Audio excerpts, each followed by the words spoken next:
Good morning and welcome to today's edition of the Daily Summation from Kurt's Religion and Politics. I'm your host, I'm Kurt, and I'm glad to see you this morning. This morning it is the 4th of November 2020, and it is a Wednesday, and I wanted to talk about a blog post that I'm in the process of writing, and that blog post talks about the administrative state, and I wanted to... There's this tendency to talk about the administrative state and all of these things, all of the various things that are related to that, in a sort of a more abstract kind of a way, and talk about the various entities, the Department of Education, the Federal Communications Commission, the Federal Aviation Administration, and so forth. And I get that, and that's significant, but I just wanted to take a minute to talk about all of this from a sort of a more personal perspective for me personally. And I wanted to say that there are three pretty serious, I consider them anyway, pretty serious examples of what we're talking about that I think you probably ought to hear about, just so that you have some knowledge of how the administrative state is actually affecting people by and large out in the community. The first has to do with when I was working for the local Department of Health and Human Services, and I found out that we had this product called CVT. I worked for the Department of Health and Human Services as a contractor to a contractor. I was literally a subcontractor for a contractor. And what we did was we provided software support in terms of development, software development for the Department of Health and Human Services. And I'm not going to say where, but they had a system called the... I forget what it's called, but anyway, it was a system that basically tracked how much of the money was coming in from various places to the state. And it turns out that probably more than half, in most circumstances, of all funding that came in from the federal government, or came in from anywhere, came in from the federal government.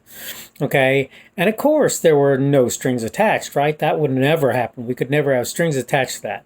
Of course, there were strings attached. There were expectations you were going to do this, you were going to do that, right? And so every time money was spent, it had to be budgeted to the various buckets that it came out of, and more than 50% of that in almost every instance, in almost every program, was money that came from the federal government.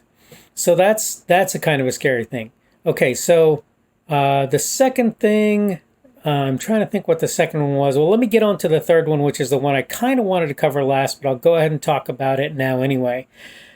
I have had to various times put my children in daycare because of circumstances that I'd really rather not get into.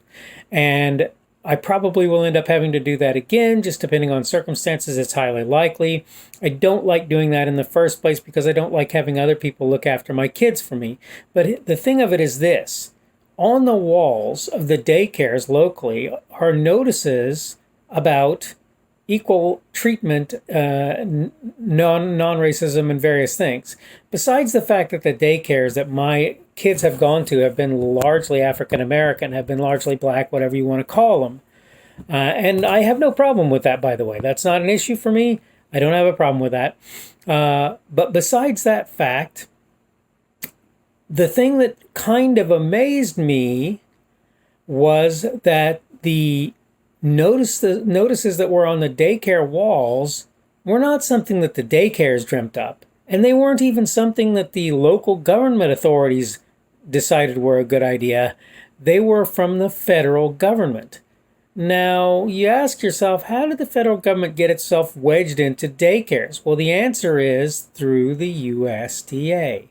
The U.S. Department of Agriculture. That's right, you heard me correctly.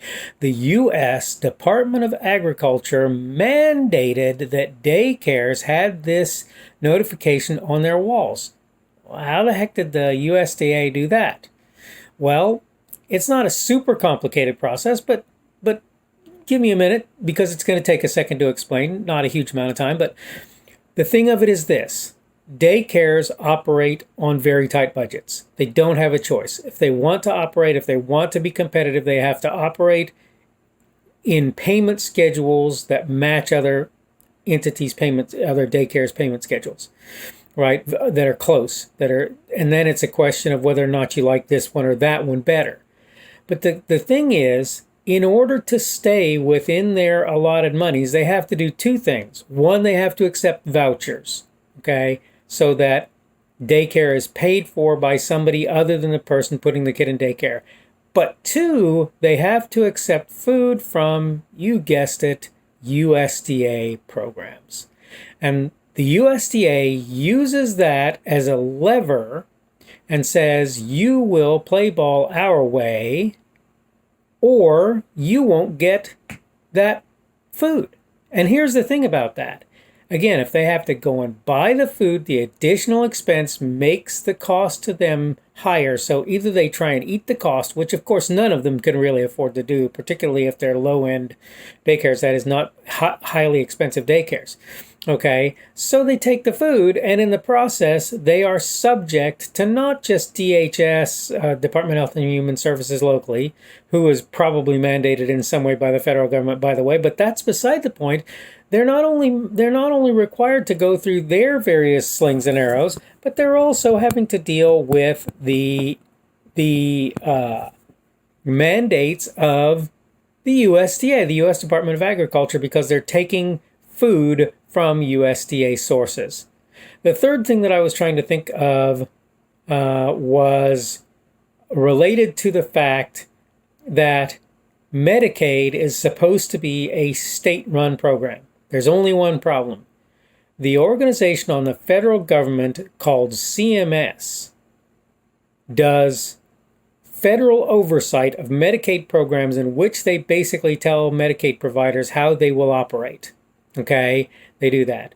In fact, CMS, right, simple little acronym, you would think Centers for Medicare Services. No, it's the Centers for Medicare and Medicaid Services. Why isn't there an extra M in there? Because they don't want people to know that unless they're really, really paying attention to what's going on. That's why. It's because they've horned their way into the Medicaid market.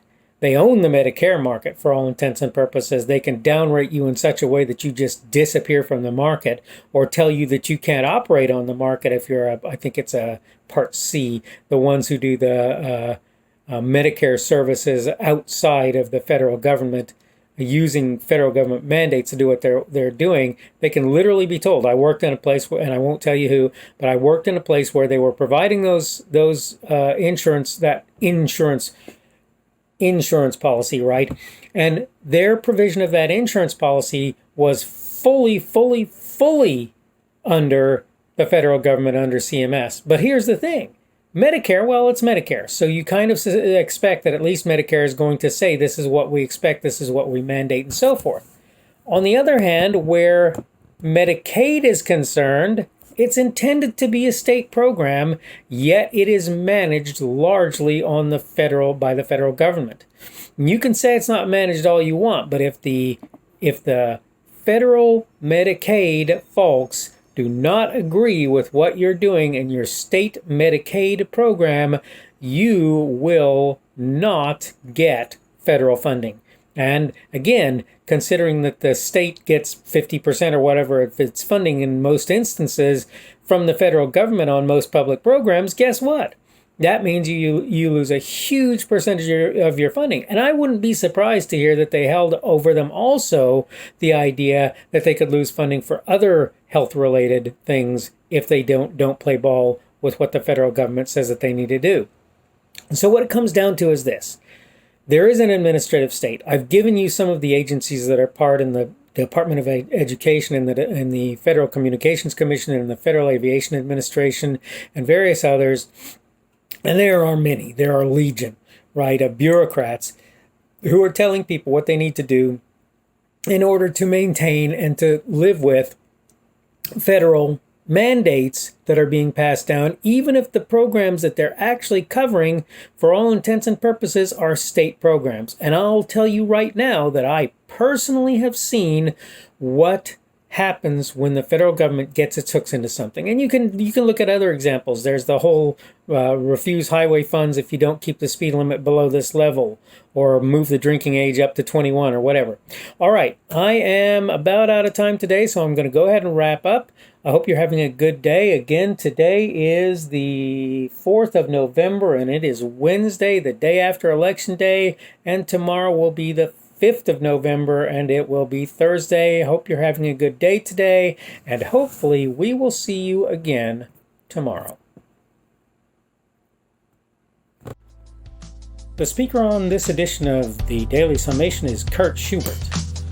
This video was recorded on Wednesday, November 4th of 2020. The Daily Summation is created for Kurt's Religion and Politics.